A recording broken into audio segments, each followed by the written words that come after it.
पर्दा में रहने की चंद ज़रूरी बातें।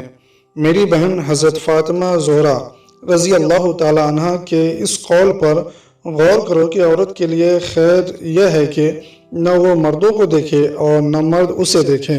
औरत के लिए खैर तो सिर्फ इसी में है कि मर्दों के हुजूम और मैदान से दूर रहें और मर्द औरतों के मैदान से दूर रहें। अल्लाह ताला के नज़दीक औरत का दर्जा उस वक्त बढ़ता रहता है जब तक वो अपने घर में रहती हैं। हदीस शरीफ में आया है कि औरत छिपाने की चीज़ है। हज़रत अली रज़ी अल्लाह ताला अन्हु कहा करते थे कि ऐ लोगों, क्या तुम्हें शर्म नहीं आई? क्या तुमसे गैरत ख़त्म हो गई है? क्या तुम अपनी बीवी को छूट देते हो कि वो मर्दों के बीच में से गुजरती चली जाए, कि वो गैर मर्दों को देखे और गैर मर्द उसको देखे।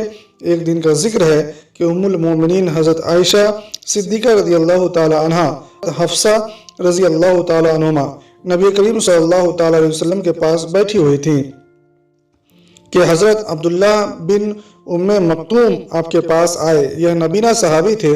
तो नबी करीम सल्लल्लाहु ताला अलैहि वसल्लम ने दोनों से फरमाया, इनसे पर्दा करो। दोनों उम्मुल मोमिनीन ने कहा, ऐ अल्लाह के रसूल, क्या ये नबीना नहीं है? न हमें देख सकते हैं और न पहचान सकते हैं। ये सुनकर नबी करीम सल्लल्लाहु ताला अलैहि वसल्लम ने फरमाया, क्या तुम दोनों भी नबीना हो? क्या तुम उसे नहीं देख रही हो?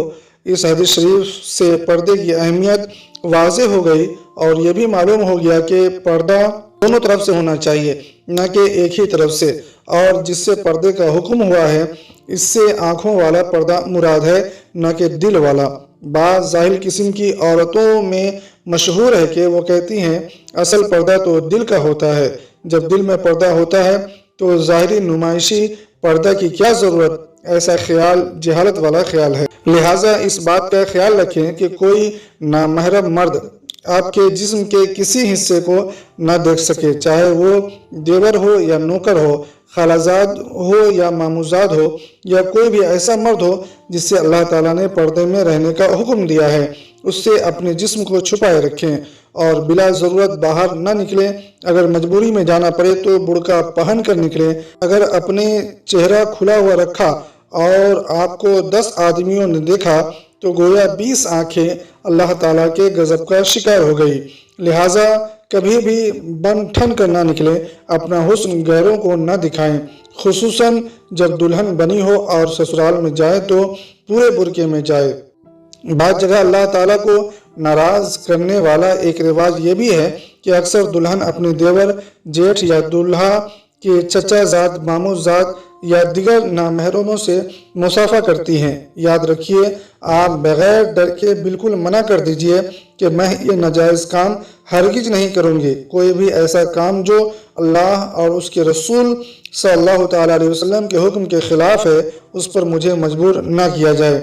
मेरी बहन, जब आपका शौहर मुसाफिर को कहे या पर्दे से रोके तो ऐसे वक्त में आपको जालिम फ़िरऔन की बीवी हज़रत आसिया की मुस्तकिल मिजाजी को सामने रखना चाहिए। जान दे दी मगर अल्लाह की नाफरमानी पर राज़ी नहीं हुई। बेपर्दगी के नुकसानात। जो औरतें अपने घरों से बेपर्दा सज धज कर दुल्हन बनकर निकलती हैं, गोया वो ज़ुबान हाल से हर नौजवान, बूढ़े और आम दावत नज़ारा देती है और कहती फिरती है कि क्या तुम इस हुस्न जमाल को नहीं देख रहे हो? ये सब देख कर भी क्या तुम कुर्बत और वसल की ख्वाहिश नहीं रखते हो? इस तरह ये औरतें बाज़ारों और शहरों पर अपनी खूबसूरती की नुमाइश करती हैं, जैसे फेरी वाला चल फिर कर अपना माल जगह जगह दिखाता फिरता है। जिस तरह मिठाई वाला सजा कर रखता है ताकि आने जाने वाले की नज़र इस पर पड़े। दोज़खियों की एक किस्म के बारे में आता है कि ऐसी औरतें जो कपड़े पहने हुए भी नंगे होंगी और गैर मर्द को अपनी तरफ माइल करने वाली और ख़ुद उनकी तरफ माइल होने वाली होंगी। नाज से शानों को घुमाकर लचकदार चाल से चलेंगी। उनके सर बड़े बड़े बख्ती ऊँट के कोहनों की तरह फुले हुए होंगे। ऐसी औरतें जन्नत में दाखिल नहीं होंगी और न जन्नत की खुशबू सूंघेगी, हालांकि जन्नत की खुशबू इतनी दूर तक फैली हुई होगी। लिहाजा किसी भी मुसलमान औरत के लिए जायज़ नहीं है कि वह ऐसे कपड़े पहने جس میں جسم کی رنگت یا بال اور اعضائے بدن کے حصے کی نمائش ہو، یا ایسے چست لباس ہوں جو اعضاء کی بناوٹ ظاہر کرے، جس سے مرد گناہوں میں مبتلا ہو۔ ہاں، اپنے شوہر کے سامنے ہر ایسے کام کی اجازت ہے جس کی وجہ سے شوہر کی توجہ صرف اپنی بیوی پر ہو۔